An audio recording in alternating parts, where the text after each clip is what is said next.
Virtual Radio Week. Total Remote. Avec Koé. Alors désolé Koé, on est un tout petit peu en retard, mais évidemment. C'est pas très grave, je suis confiné. Et pour la bonne cause. À 16h, donc vous savez.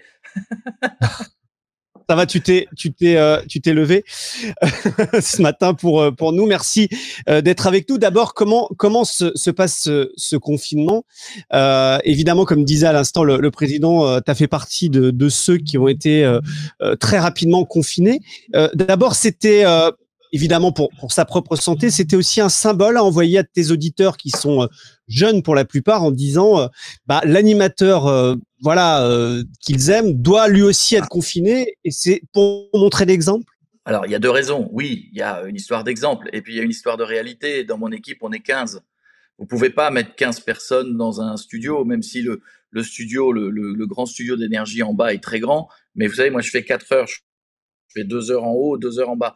Le studio classique qui sert à la première partie d'émission, vous pouvez pas mettre 15 personnes dedans. Donc, il y a un moment donné, voilà, il y a une réalité. Et puis, il y a, en même temps, si vous pouvez y mettre un symbole et dire, regardez, en une journée, je suis chez moi et je fais comme vous et je fais l'émission. Et puis, je trouve que ça amène autre chose. Voilà, au final, j'avais très, très peur, mais je trouve que ça amène complètement autre chose. Alors, comment ça s'est passé? C'est-à-dire, à un moment, ton patron t'a dit, t'es confiné.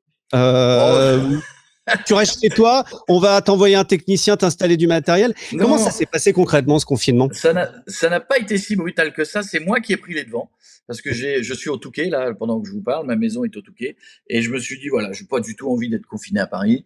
Donc en une journée, j'ai dit voilà, rassemblez-moi le matériel. Il y a un technicien qui est venu, qui a tout installé, mais ça s'est fait très simplement, très rapidement. Et toutes les équipes, ce que je disais avec le président du CSA, mais toutes les équipes ont vraiment bossé de façon incroyable. Vous savez, c'est fou de voir que vous faites une émission, il y a une séquence qui est coupée, il y a un de mes monteurs qui est à Paris, un autre qui est chez lui, qui est en train de la monter, un community manager qui est en Bretagne, qui la met en ligne, etc. Voilà. On a presque plus de contenu bizarrement à distance et on arrive à les mettre en ligne, que ce soit en direct à la radio ou ensuite sur tous les supports digitaux, et vous savez que j'y suis attaché pendant ce confinement. Donc voilà, faut juste qu'il y ait du Wi-Fi pour ne rien vous cacher. faut pas qu'il y ait de coupure. Ouais, c'est tout. Justement, qu'est-ce que ça change quand on présente un show? Tu disais type de 15 personnes.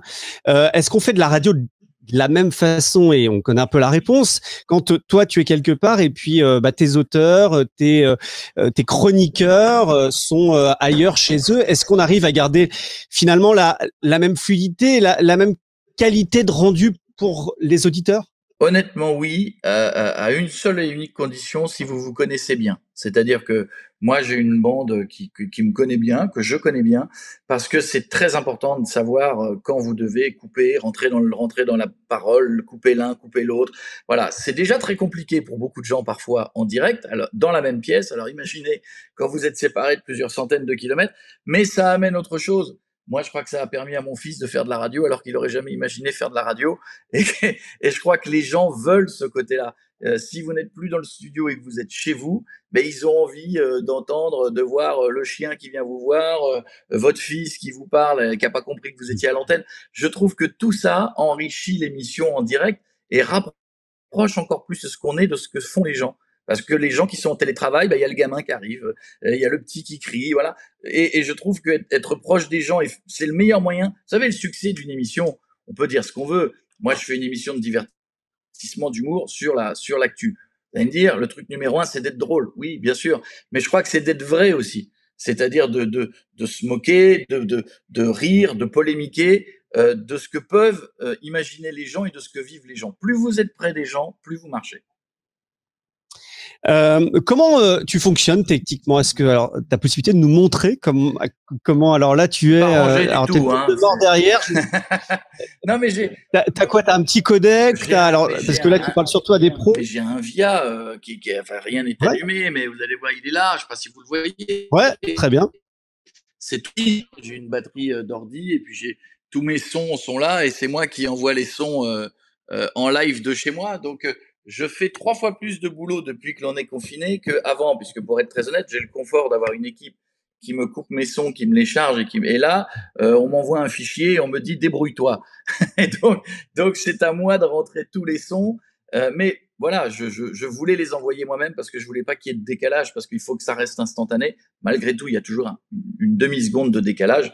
Et le fait de les envoyer moi, ça me permet de garder ce tempo et de pas avoir ce décalage qui parfois amène un petit flottement. Donc le fait de tout envoyer d'ici, à part la musique évidemment, fait que au moins on garde cette musique qui est la même que quand on est en studio normal. Sur le digital, comment tu fonctionnes, puisqu'évidemment la radio c'est un élément important, mais tu as une immense communauté à côté, que ce soit sur YouTube, Facebook, Instagram, sur les réseaux sociaux. Comment tu interagis justement, toi et tes équipes, avec les auditeurs qui sont peut-être encore plus présents sur le digital et un peu moins sur la radio, on peut dire, non? Vous savez comme moi que Médiamétrie est à l'arrêt en ce moment. Bon après, je crois qu'il y a un chiffre vous me direz si je me trompe, mais je crois qu'en gros on dit globalement 50% de l'écoute radio est en voiture. Bon bah si vous avez plus de voiture, forcément, ça va changer un peu les données. On a vu que l'écoute digitale était quand même en forte hausse, hein, de 15%, mais naturellement. C'est ce que j'allais vous dire. L'écoute digitale est en forte hausse, les podcasts sont en forte hausse. Nous, on a une moyenne d'1,9 million connexions par semaine de gens qui viennent nous regarder de la radio. Mais vous savez, on fait encore aujourd'hui cette distinction en disant les images. Moi, j'ai fait le pari il y a quelques années de dire la radio aujourd'hui, c'est ça. C'est-à-dire, je pense que la radio qu'on a tous connue, d'être enfermé dans un studio, pas de photos, pas d'images, ça ne pourra plus fonctionner. Aujourd'hui, les gens veulent du contenu et des données associées. Ils veulent vous voir, alors ils vont pas forcément voir 4 heures d'émission. Ils veulent voir 20 secondes, 30 secondes, 1 minute. Tout ça, quand j'ai fait le pari il y a 9 ans d'être sur YouTube, on me traitait un peu de dingue en me disant c'est moche la radio, qu'est-ce que tu vas faire sur YouTube? Moi, j'avais fait le pari de me dire, il y a des milliards de passages sur YouTube. Il faut absolument se mettre sur le bord de la route parce que, à force de passer devant, il y a des gens qui vont se dire, tiens, cette émission de radio est intéressante. Et j'irai la voir quand j'irai consommer la radio. Voilà, moi j'ai fait ce pari il y a des années de faire une autre forme de radio, de la réactualiser parce que je pense qu'aujourd'hui, tout ce qu'on a appris ces 10 dernières années en radio n'est déjà plus la même chose. Je pense que les vidéos YouTube où on a tout, où on est derrière un micro et on voit le studio, ça y est, c'est fini. Le public a pris cette habitude-là. Il veut déjà autre chose. Ça y est, il a déjà vu de la radio. Aujourd'hui, il faut continuer de fabriquer la suite. Et moi, je trouve ça passionnant parce qu'avant, la radio évoluait tous les 5 ans. Aujourd'hui, elle change tous les mois. Et ce qu'on fait aujourd'hui ne sera pas ce qu'on fera dans 2 ans. Et si on n'évolue pas, ça va être compliqué. C'est pour ça que c'est génial d'être en permanence, en évolution permanente. J'adore. Qu'est-ce que ça va changer pour toi, pour la radio? Alors, tu as parlé de cette évolution inexorable, évidemment, du média radio, et finalement, aujourd'hui, la marque peut-être est la plus importante. La marque Koé, la marque Énergie, peut-être encore plus importante que le média en lui-même. Qu'est-ce que ça va changer sur la façon de produire la radio? Tu vas te déconfiner à un moment, tu vas retourner en studio. Oui, pas le 11, je vais être honnête avec vous, pas le 11, parce que je crois, je ne vais pas trahir de grands secrets, qu'Énergie, comme beaucoup de médias, ont des centaines d'employés à faire revenir, et tout ce qui fonctionne à distance peut continuer de fonctionner à distance. On n'est pas à 15 jours près. Moi, je suis bien ici, l'émission, elle fonctionne comme ça. Bon, voilà, on reviendra. C'est vrai que c'est compliqué, ça fait pas les mêmes images en vidéo, on n'a pas la même qualité. Il y a un petit côté camping, il y a un petit côté radio local. Des fois, quand je vois les images, je me dis, bon, mais quelque part, voilà, on permet aussi de faire des choses incroyables. On voit nos invités. Et c'est ce que je disais, c'est que pendant ce confinement, même si des fois on est dans des conditions de vidéo, hein, j'entends pas audio, hein, on est des fois dans des conditions un peu légères, l'image, elle saute un petit peu. Mais en même temps, on apprend aux gens à consommer la radio avec ça. Et je pense qu'on ne peut plus revenir en arrière. Je pense que moi j'aime ce média, bah vous le savez, sinon on serait pas là pour en discuter. Je suis un passionné de médias, de médias en général et de radio en général, et je pense que c'est un média qui est encore très puissant et qui va rester très puissant parce que si on a l'intelligence d'aller chercher tous les autres médias qui sont autour et de faire un vrai gigantesque 360, et voilà, et c'est ça, se réinventer chaque jour, c'est extraordinaire. Je vais juste vous dire un truc d'une seconde, mais il y a des années, vous savez, moi j'étais patron de radio. Et là, tout le monde, c'était surtout chaque jour des rendez-vous à heure fixe. Faut que les gens aient un repère. Ça, c'est dépassé. Aujourd'hui, c'est fini. Aujourd'hui, la radio, les repères, c'est un train-train. Aujourd'hui, vous devez chaque jour donner le motif pour venir, une bonne raison de venir. Vous devez casser votre grille pour dire venez aujourd'hui parce que ça sera pas là demain et c'était pas là hier. Venez nous écouter. Et donc, vous êtes obligé de casser tous les jours un peu votre grille. Mais au final, c'est génial le contenu comme ça. Koé, à la rentrée, tu seras sur Énergie. Oui, T'as rallongé d'une heure l'année dernière. C'est signé. Encore une heure.